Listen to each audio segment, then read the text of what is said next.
मित्रों, कहानी का आप लुत्फ उठा रहे हैं।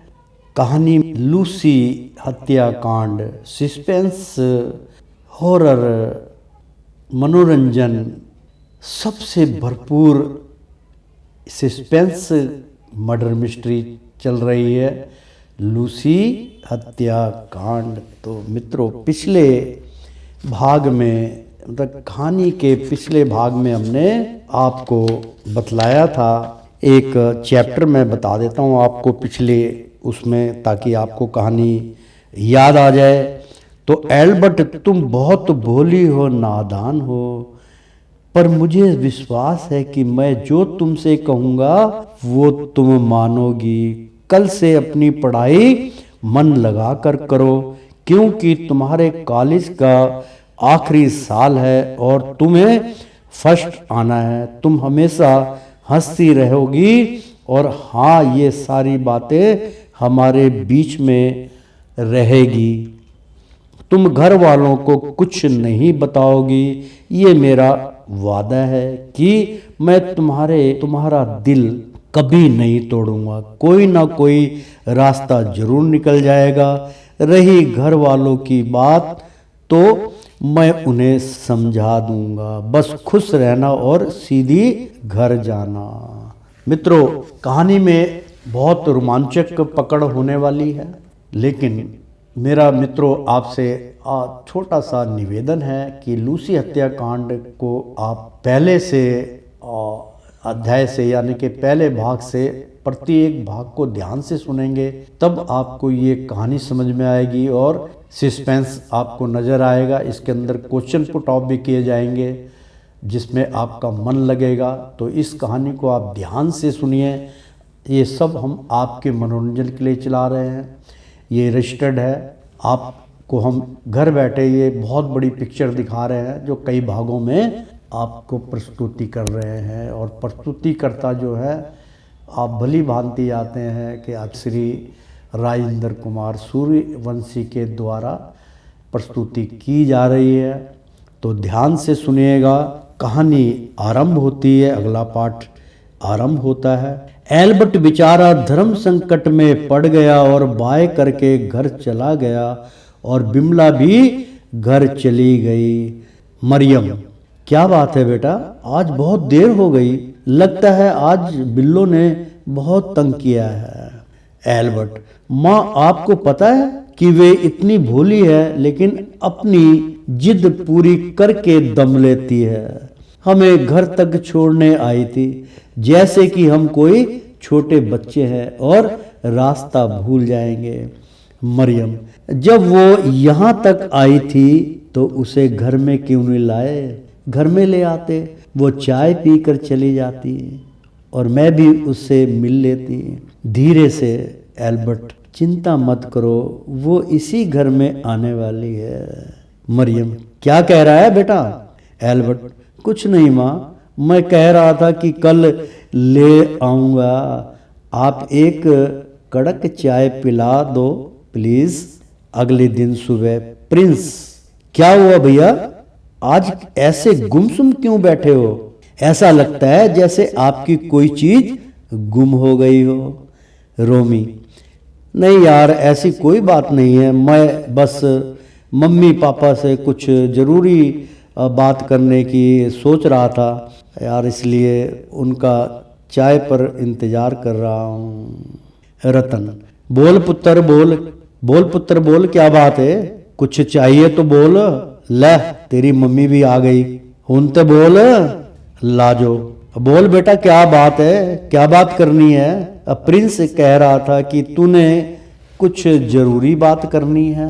तो की गल करनी है, कर ले, तेरे पापा भी नाल ते मैं भी नाल हाँ। रोमी, पापा जी, दरअसल बात यह है कि आप एल्बर्ट को तो अच्छे से जानते हो।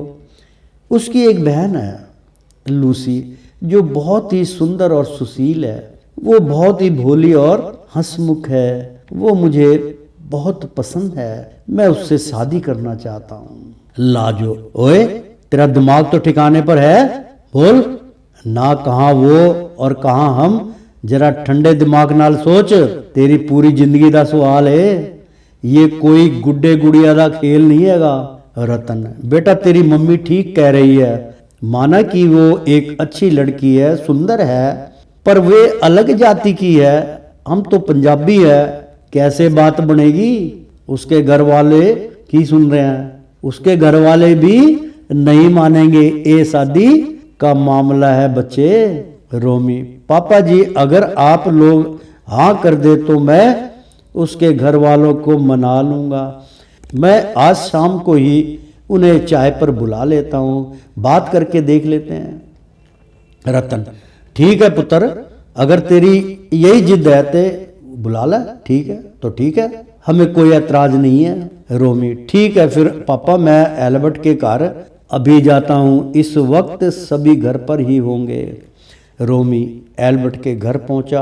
रोमी, हेलो एल्बर्ट, क्या हाल है। एल्बर्ट, सब ठीक है, मगर तू इतनी जल्दी कैसे आ गया, अभी तो कॉलेज जाने में 1 घंटा बाकी है। रोमी, बस यार यूं ही, आज तेरी मम्मी पापा से कुछ काम था। एल्बर्ट, हाँ हाँ पापा भी घर पर ही है, वैसे लूसी भी अभी घर पर है, लो पापा आ गए। रोमी, गुड मॉर्निंग पापा। जॉर्ज, गुड मॉर्निंग बेटा, कहो आज इतनी जल्दी कैसे आना हुआ, घर पर सब ठीक है ना। रोमी, आज आप सब मेरे घर पर आमंत्रित हैं, आप सबको पापा ने चाय पर बुलाया है, आप प्लीज मना मत करना। लूसी, ऐसी कौन सी खुशखबरी है। रोमी, रोमी जी जरा हम भी तो सुने, आज तो आपकी आंखों में एक अजीब सी चमक है, आप चिंता मत कीजिए, हम सब शाम को आपके घर जरूर आएंगे, क्यों ठीक है ना, ठीक है ना पापा। अब चलो और हमें हमारे बस स्टैंड तक छोड़ दो। रोमी, हाँ चलो ना, क्यों नहीं, ऑफिस तक ही छोड़ देता हूँ, अभी कॉलेज जाने में समय है। लूसी, सच बताना रोमी, क्या बात है, आज हम सबको चाय पर क्यों बुलाया है। देखो यार, हमें तो आपके पक्के दोस्त हैं, जानते हैं आप इससे अपना सीक्रेट शेयर नहीं करोगे क्या। रोमी, नहीं लूसी जी, इस राज से पर्दा तो शाम को ही उठेगा, हाँ अगर आप हमारी थोड़ी सी गाइड लेंगी तो हमारा काम हो जाएगा। लो तुम्हारा ऑफिस आ गया। लूसी, ओके बाय, हम जरूर आएंगे। राजेश्वर, गुड मॉर्निंग मैडम, कैसी हैं आप।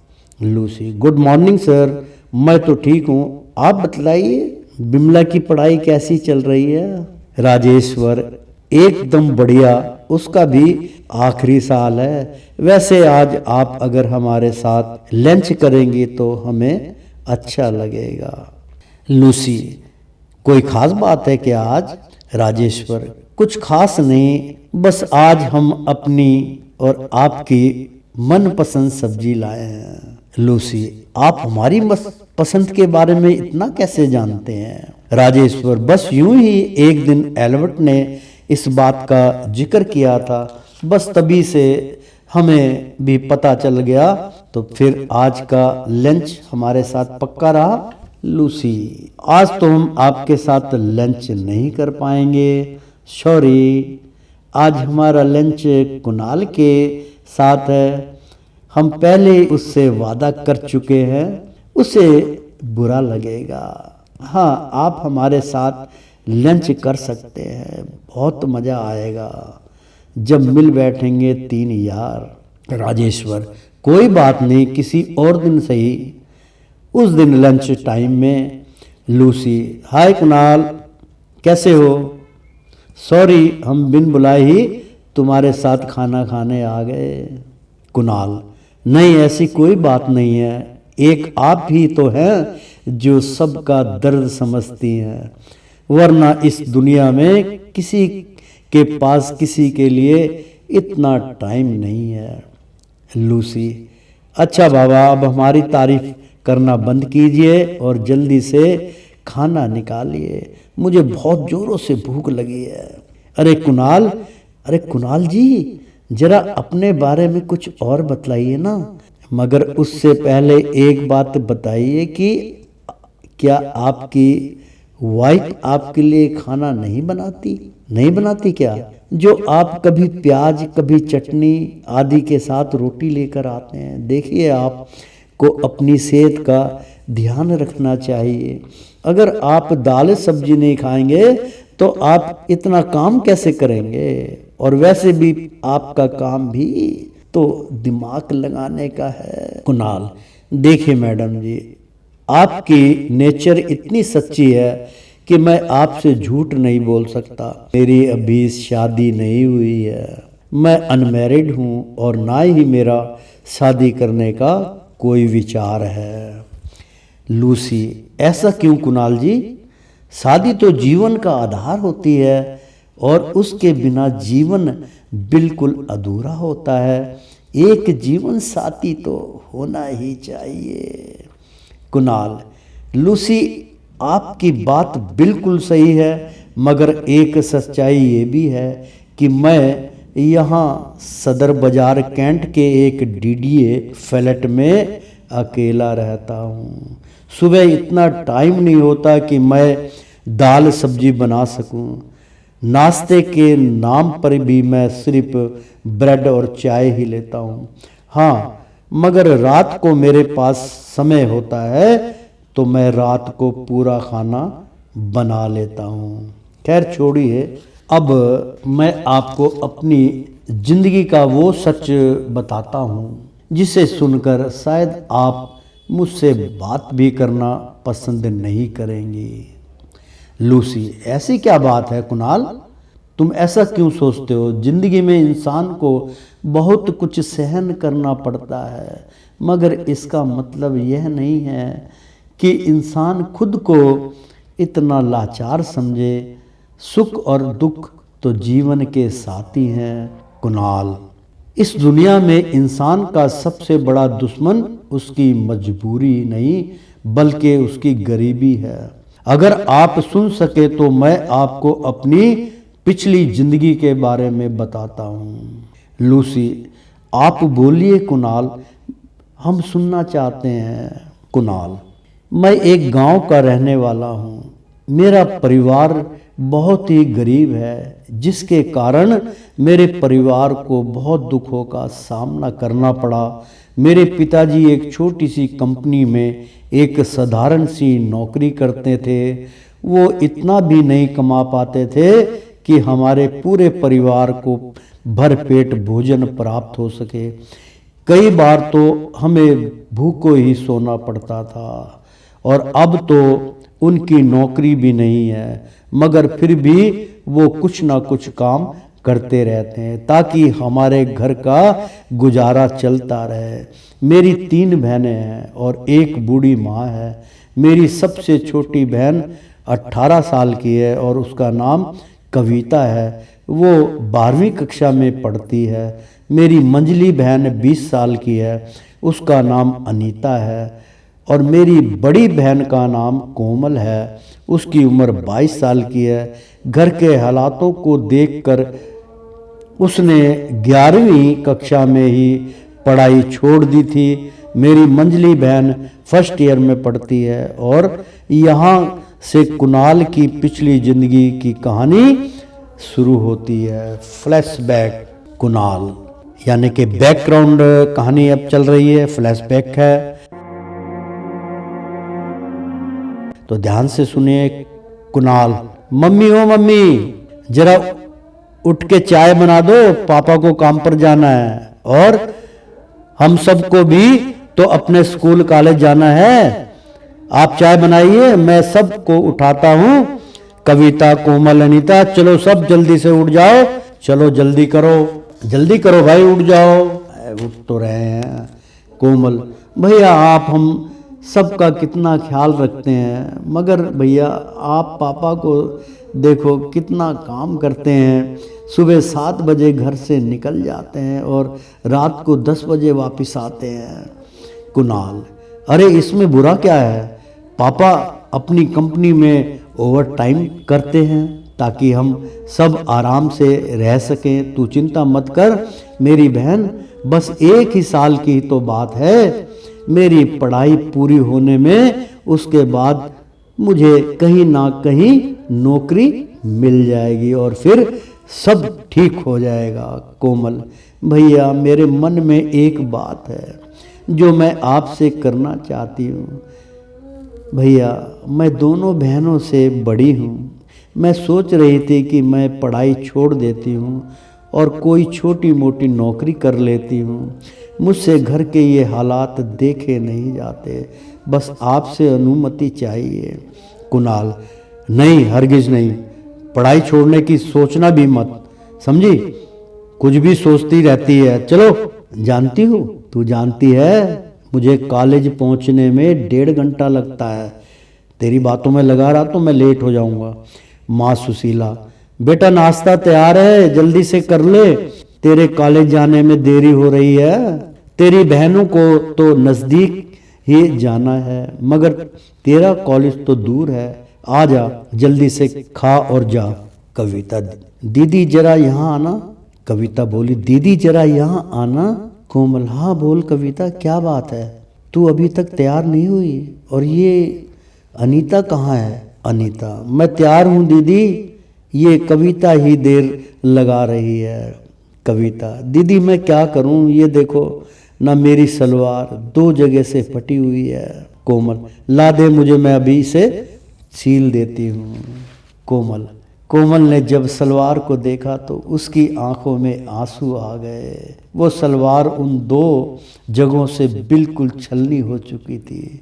फिर भी कोमल ने उसे बड़ी सावधानी से सिला और कविता से बोली, थोड़ा इमोशनल चल रहा है मित्रों। कोमल, ले कविता जरा ध्यान से उठाना, पहनना और बैठना। अब के अगर फटी तो सिल ही नहीं पाएगी, अब फट गई तो नहीं सिल पाएगी। कविता, दीदी मैं क्या करूं, मेरे पास तो 2 ही सूट हैं, उसमें से एक तो स्कूल यूनिफॉर्म है और एक घर पहनने के लिए, बस उसी को धो और उसी को पहनो। पापा ने इस दिवाली पर भी हमें कपड़े नहीं लेकर दिए। कोमल, देख बहना, हम सभी के पास 2 ही सूट हैं, हम सब भी तो गुजारा कर ही रहे हैं ना। जरा भैया को तो देख, उनके पास तो एक ही पैंट और एक ही शर्ट है, और वो भी कटी फटी हुई, मगर वो उस हाल में भी अपनी पढ़ाई पूरी करने में लगे हैं। भले उन्हें रोड की लाइट ने ही क्यों ना पढ़ना पड़े, वो रोड लाइट पे ही पढ़ते हैं। तू चिंता मत कर, जिस दिन भैया की नौकरी लगेगी उस दिन सबसे पहले तुझे 5 सूट सिलवा कर दूंगी। इतना सुनकर तीनों बहनें एक दूसरे से लिपट कर रोने लगी। सुशीला, आ जाओ बच्चों, नाश्ता तैयार है। उधर कुणाल अपने कॉलेज में छुट्टी के वक्त दोस्त रणजीत, अरे यार कुणाल, अभी हमारे साथ कैंटीन में चला करो, साथ मिलकर चाय पिएंगे। कुणाल, नहीं यार, तुम लोग चाय पियो, मैं तो घर जाकर ही चाय पीऊँगा। दोस्त खान, अरे यार कुणाल, तुम बड़े कंजूस हो, कभी भी तुम पैसे नहीं खर्चते, इतना पैसे बचाकर क्या करते हो? यहाँ तो रोज के 100 रुपये भी कम पड़ जाते हैं। और यह तेरी कमीज का क्या राज है, रोज वो ही टाकी लगी हुई कमीज पहनता है जैसे कोई पुरानी पिक्चर का हीरो। रणजीत, आज तो चाहे कुछ भी हो जाए, आज तो तुझे हम सबको चाय पिलानी ही होगी। कुणाल, देखो यार, हमें माफ़ कर दो, आज हमारे पास पैसे नहीं हैं, ये चाय हम फिर किसी दिन पिला देंगे। रणजीत, देख भाई कुणाल, आज कोई बहाना नहीं चलने वाला। हाँ, एक काम हो सकता है।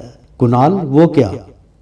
रणजीत, तू सबके सामने अपने पर्स की तलाशी दे दे, अगर तेरे पर्स में पैसे नहीं निकले तो मैं तुझे कोल्ड ड्रिंक पिला दूंगा, नहीं तो तू सबको चाय पिलाएगा। कुणाल, नहीं यार मैं सच कह रहा हूँ, वरना चाय की क्या बात है। मगर दोस्तों ने उसकी एक ना सुनी और जबरदस्ती उसका पर्स निकाल कर उसकी तलाशी ली, मगर उसमें से केवल 1 रुपये 50 पैसे ही निकले। रंजीत, अरे सच में यार इसके पास पैसे नहीं हैं, दोस्त हमें माफ़ कर दो, चलो मैं तुम्हें ठंडा पिलाता हूँ। कुणाल रोते हुए, नहीं दोस्तों अब मैं चलता हूँ, चाय तो मैं घर जाकर ही पी लूँगा। कुणाल अपने घर पहुँचकर, कुणाल, कोमल जरा 1 कप चाय पिला दे, आज मेरा सर बहुत दर्द हो रहा है। कोमल, जी भैया अभी लाई। और थोड़ी देर में सभी मिलकर चाय पीने लगे। चाय पीते पीते कुणाल की नज़र उसकी सबसे छोटी बहन कविता पर पड़ी। उसने देखा कि उसकी सलवार उसकी जांघ से फटी हुई थी। उससे यह दृश्य देखा नहीं गया। उसकी आंखों में से आंसू छलक आए। कुछ सोचकर उसने कोमल को इशारा किया और उसे एक कोने में बुलाया। कोमल, क्या बात है भैया, आप कुछ गंभीर लग रहे हैं, सब ठीक तो है ना? कुणाल, कोमल वो जो अपनी चुटकी है ना, हाँ हाँ भैया। कोमल, क्या हुआ उसको? वैसे तो मैं उसका पूरा ध्यान रखती हूँ, मगर फिर भी अगर उससे कोई गलती हुई हो तो मैं उसे समझा दूंगी, आप चिंता मत करो, आप उससे नाराज़ मत होइए।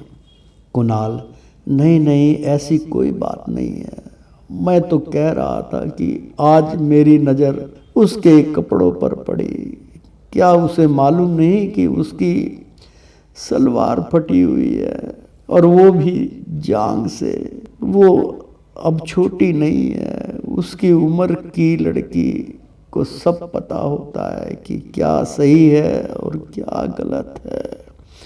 कोमल, आपने बिल्कुल सही कहा भैया कि कविता अब बड़ी हो गई है, मगर आज जब आपने यह बात छेड़ ही दी तो मैं आपको बता दूं कि इसमें उसका कोई दोष नहीं। आपको नहीं मालूम, मगर आजकल घर के हालात कुछ ठीक नहीं है भैया। 3 साल से हम में से किसी ने एक सूट नहीं सिलाया, बस घर पहनने वाले एक ही सूट को हम सब रोज धोकर पहनते हैं। अब तो उन कपड़ों की हालात एक कागज के समान हो गई है। अब तो अगर हमने उन्हें ठीक करने की कोशिश भी की तो वो तार तार हो जाएंगे। घर के हालात ऐसे नहीं हैं कि हम पापा मम्मी से कुछ नहीं कह सकते, इसलिए हम आपसे कह रहे थे कि हम पढ़ाई छोड़ देते हैं और कोई छोटी मोटी नौकरी कर लेते हैं जिससे घर का गुजारा चल जाएगा। मैं घर में सबसे बड़ी हूँ, अब मुझसे यह सब देखा नहीं जाता भैया। कुणाल, कोमल, अगर घर के हालात इतने खराब थे तो तुमने हमें बताया क्यों नहीं? कोमल, हम नहीं चाहते थे कि इस बात की भनक भी आपको लगे। हमें डर था कि कहीं आप इन हालातों को देखकर अपनी पढ़ाई ना छोड़ दो। अगर ऐसा होगा तो आपकी दिन रात की मेहनत और पापा के सपने का क्या होगा? भैया, इस दुनिया में ले देकर आप ही तो हमारा सहारा हो। आप पढ़ लिख जाओगे तो आपको अच्छी नौकरी मिल जाएगी और हमारे सब दुख दूर हो जाएंगे। कुणाल, अरे पगली, तुम लोग अपना पेट काट कर मुझे पढ़ा रहे थे और इस बात की खबर मुझे ही नहीं थी। खैर कोई बात नहीं, अब मैं सब ठीक कर दूंगा। तो मित्रों, कहानी का आनंद लीजिए, लुत्फ उठाइए। अगले धारावाहिक में पाठ में आपसे फिर मुलाकात होगी। जब तक के लिए सब्बा खैर। कहानी का आनंद लीजिए। कहानी इमोशन हो रही है, आगे आने वाले टाइम में ऐसा आनंद आएगा, आपको ऐसा लगेगा जैसे ये सब कुछ हमारी आंखों देखा हुआ है। तो सब्बा खैर, आनंद लीजिए, कहानी का लुत्फ उठाइए। लूसी हत्याकांड सस्पेंस से भरपूर है, मनोरंजन से भरपूर है, हॉरर है, हर चीज़ इसके अंदर आपको मनोरंजन की प्राप्त होगी।